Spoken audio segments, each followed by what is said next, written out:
My ex mocked my small business and called it a hobby now.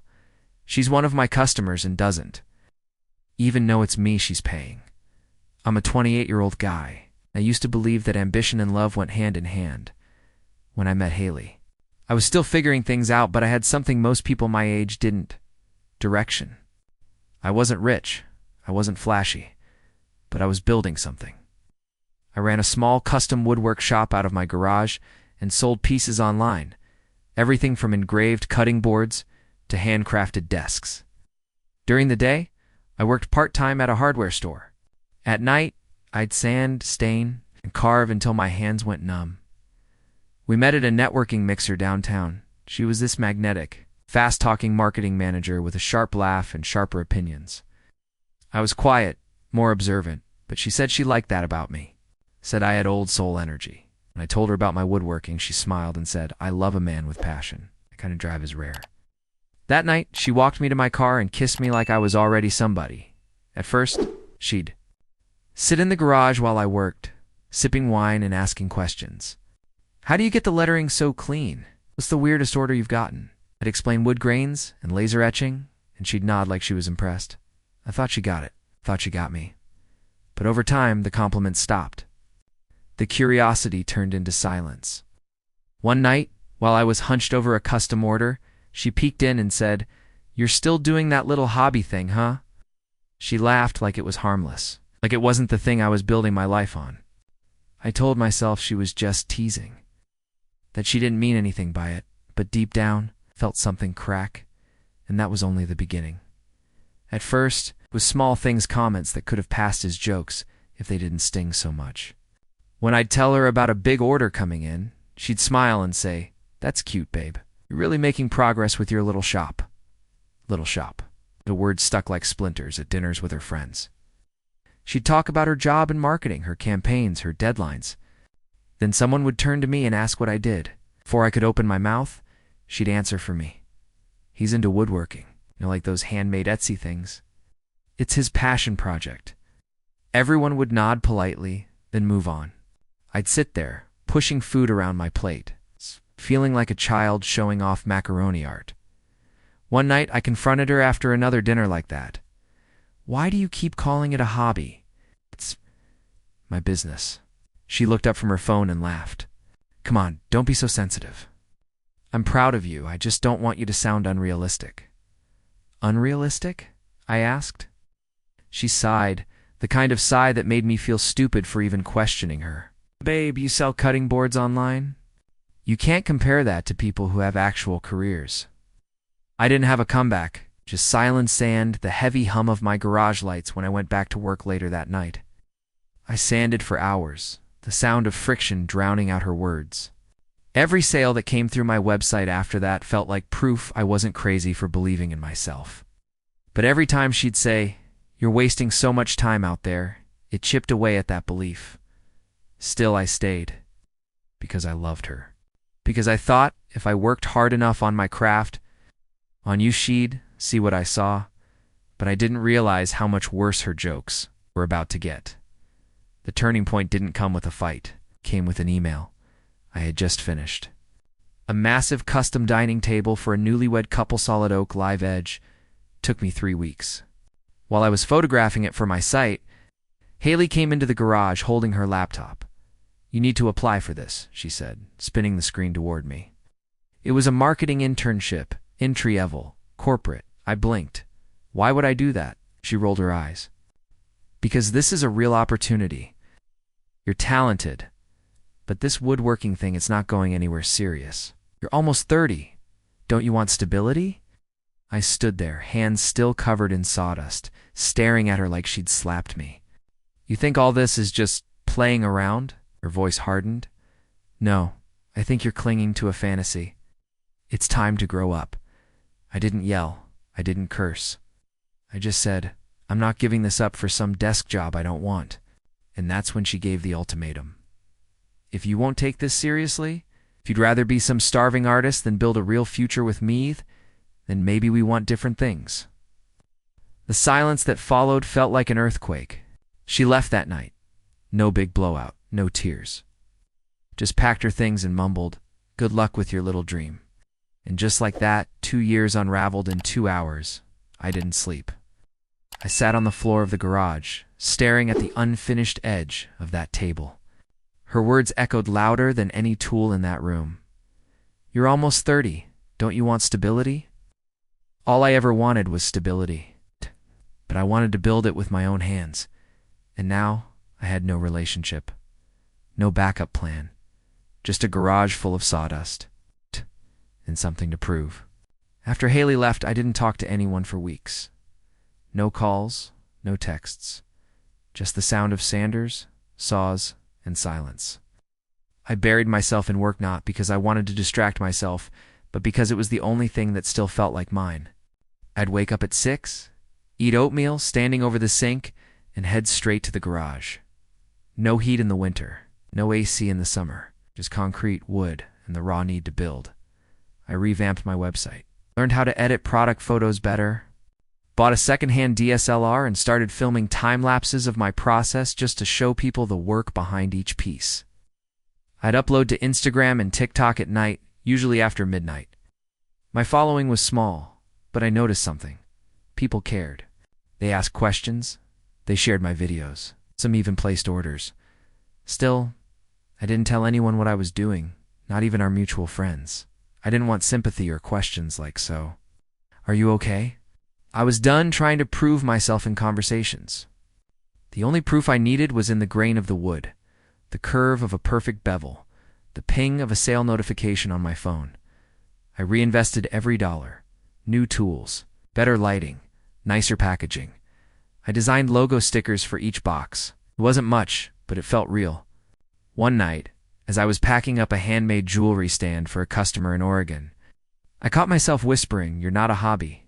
It sounds stupid now, but I needed to say it out loud, because for the first time, I wasn't building just to prove Haley wrong. I was building because I believed in something she never could. And somewhere in the back of my mind, a small, dark thought took root. One day, she's going to see all of this. She's going to regret everything she said. But I had no idea how soon that day would come. I wasn't expecting anything to happen that day. It started like every other: coffee, sawdust, back pain, and the low hum of the sander vibrating through my hands. I was filming a time-lapse of a custom bookshelf, maple wood, floating shelves, beveled edges. Clean. Minimal. I set my phone on the tripod, angled the lighting just right, and forgot about it. That night, I posted a 20-second clip on TikTok with the caption, "Built this by hand, what do you think?" No trending audio, no fancy edit. Just a quiet video of a man building something real. I went to bed not thinking much of it. The next morning my phone wouldn't stop vibrating. Tens of thousands of likes. Comments pouring in. "This is beautiful. Can I order one? Your craftsmanship is insane." I refreshed the app. 600,000 views. By the afternoon, it crossed 1 million. I opened my Shopify dashboard. Site traffic. 12,000 visitors in 1 hour. I thought it was a glitch. Then the orders started rolling in: bookshelves, desk organizers, custom signs, more than I could track.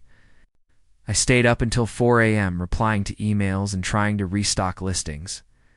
My website crashed twice that week. I had to put a wait list on all custom orders. 3 influencers reposted my video with "must follow small business" in the caption. I was suddenly booked out for 2 months. I didn't celebrate. I didn't post about it. Just got back to work. But this time, I did something different. I created a new brand name, no mention of my personal identity. I bought a domain, opened a new Instagram account, and kept the tone sleek and anonymous. I didn't want attention. I wanted longevity. And somewhere deep in that surge of momentum, I felt something shift. Not just in my business, but in me. I didn't need Haley's approval. But a part of me still wondered. Say if she knew what I'd built. Turns out I didn't have to wonder for long. It started as just another notification. My brand's Instagram was exploding, followers jumping by the thousands. DMs from customers, reshares, influencer shoutouts. I was sorting through messages one night, answering customer questions, when I saw a name I hadn't read in months. Haley M. For a second, I thought it had to be a glitch. But there it was. Her profile photo, her blue checkmark, her bio still proudly saying marketing manager, boss babe, coffee addict. Her message was polite, excited even. Hi. Love your work seriously. I've been stalking this page for an hour. I'm redoing my home office and would kill for one of your custom nameplates or desk shelves. Are you taking orders? She didn't know. She had no idea the man she'd dismissed, belittled, and walked out on was the one behind the very brand she now admired. I stared at her message for 10 minutes straight. Not because I didn't know what to say, but because for the first time in 2 years I felt completely in control. I could have called her out right then. I could have replied with something like, "You mean my little hobby?" But I didn't. I took a deep breath and replied the same way I did to every other customer. "Hi, Haley. Thanks for reaching out. Yes, we're accepting a limited number of custom orders this month. I'd be happy to help bring your vision to life. What did you have in mind?" She responded with a long list of mentions, colors, font preferences. She sent Pinterest boards, reference photos, even asked for my expert opinion. I said yes to all of it. Calm, professional, invisible. She placed a rush order and paid the full fee. No discount. No negotiation. And I started sketching the piece that would sit on her desk. Crafted by the hands she once called useless. But I had something extra in mind for this one. Something just for her. Hidden beneath the polish, I spent 3 days working on Haley's piece. A custom walnut desk, nameplates, leak. Minimalist. Stained to a rich, warm tone. I gave it chamfered edges and hand-burnished the finish. It was one of the cleanest pieces I'd ever made. But what made it special wasn't what she could see, hidden underneath the base. Carved into the wood where only the maker would know.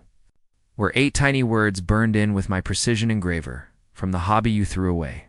It wasn't for revenge. It wasn't to hurt her. It was a reminder to me that I didn't need to scream to be heard. I just had to keep building. I packaged it like every other order, custom branded tissue paper, sealed with my logo sticker, and a handwritten thank you card. No name, no clues.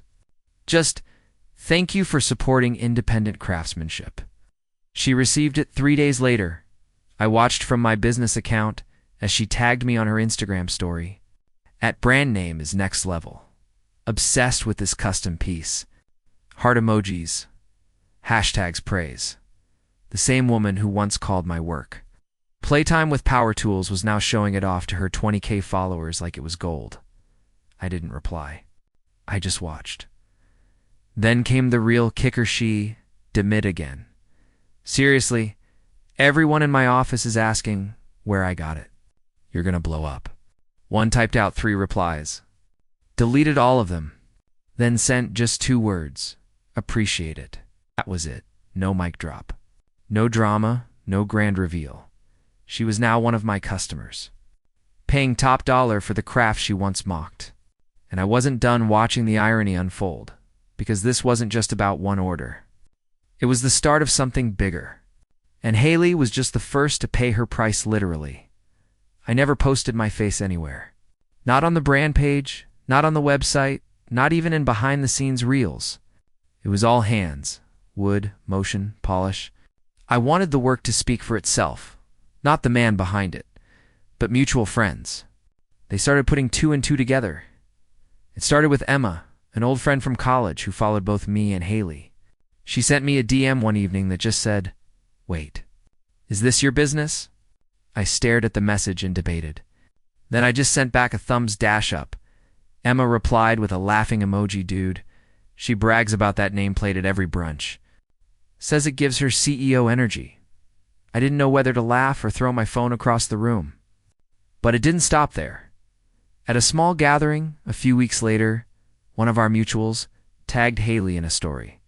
It was just a video of her sitting at a trendy cafe, tapping away at her laptop with my nameplate prominently sitting on the table like a centerpiece. She was talking animatedly about supporting small businesses and how she loved investing in creators. Someone off camera joked, "Didn't your ex do stuff like this?" And Haley actually scoffed. Oh God, no. He wasn't even close to this level. I watched the story loop 5 times. It should have made me mad, but it didn't. It just confirmed what I already knew. She had no clue. She was proudly displaying a product made by the same hands she once dismissed, mocked, walked away from, and now she was unknowingly endorsing me. The irony was sweet, but it wasn't the peak. That moment came a little later. At a public event where the mask would finally fall, a few months later, I got an email from a local entrepreneur network. We'd love for you to speak at our upcoming Creative Founders Summit. Your brand's growth has been incredible. Would you be open to sharing your story? At first, I hesitated. I liked being anonymous. I liked letting the product take the spotlight. But something in me knew this was the next step. Not to prove anything to Haley, but to myself, so I agreed. They listed me under the brand name only, no headshot, no bio. Just founder of brand on the schedule. Perfect. I planned a short talk about resilience. Failure in building something when no one believes in you. The day of the event, I showed up in a plain black button-down and jeans. No name tag, just another guy in the crowd, until they called my name. As I walked onto the stage, I scanned the audience and froze for a half second. Haley, front row, notepad in hand, glasses on. My heart thudded once hard, but I didn't falter. I took the mic, smiled at the crowd, and began. I'm a self-taught woodworker. I started in a freezing garage, using second-hand tools and maxed out hope. My business was once called a hobby. It's now my full-time career. I didn't look at her directly, but I saw the recognition slowly dawn across her face. First confusion, then shock. I continued. Sometimes the people closest to us can't see our vision. That's okay. We don't build to be seen. We build to last. The applause at the end was loud, but the silence between us was louder. Haley slipped out before the Q&A started. I never saw her leave, and yet that moment felt like closure, not because I exposed her, but because I didn't need to. She finally saw what I became, and I never even had to say her name, but she wasn't done with me just yet. Because a few days later, she reached out again. 3 days after the conference, I got the message. It was long paragraphs. She sent it to my personal account, not the brand's. She must have gone digging. Must have realized the man behind the company was the one she left behind in a garage, full of sawdust and self-doubt. I didn't know. I swear I didn't know. Seeing you up there, I was speechless. I always believed you were talented, but I guess I didn't understand what you were really building. I'm sorry if I ever made you feel small. I was scared and selfish. I'm proud of you, genuinely. If you ever want to talk or just catch up, I'd love to. No pressure, just congratulations. I read it twice.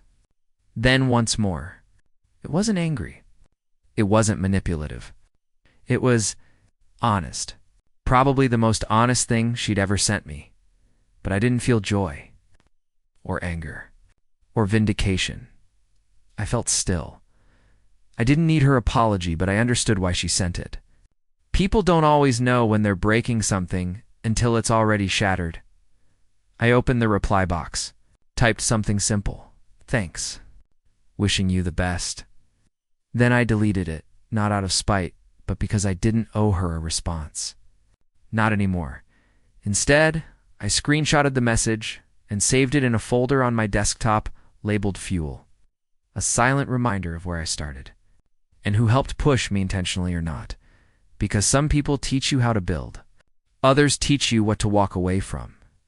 And in her silence, in her regret, I found something better than revenge. I found peace. But she wasn't the only one watching anymore. Because my story, or a story, was echoing in rooms far beyond the one she walked out of, and I had no idea just how far it would go.